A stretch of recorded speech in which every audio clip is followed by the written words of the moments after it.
Hello po, nandito kami ngayon sa Golden City. At si Pongpong Polongpong ay lockdown. Ayan po siya, natutulog. Oo, nag-start na.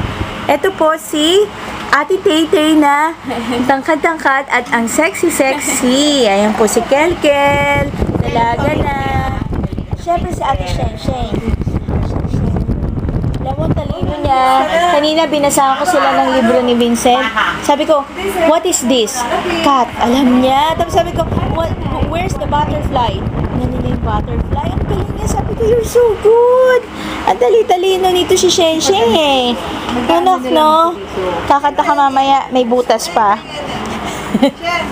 Bigyan mo lang si Tita. May butas pa, may butas.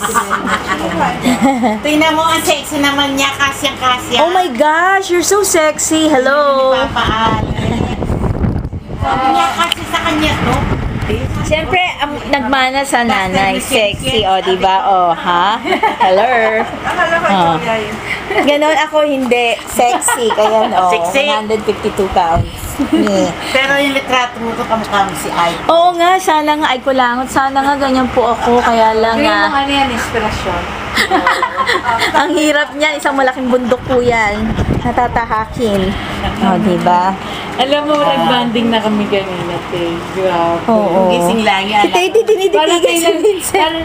Sabi niya, ito ba yung nakikita ko na taba ching-ching iking? Basta pagdating ni Vincent ako, pag dumakam sa akin, sorry. Ayun.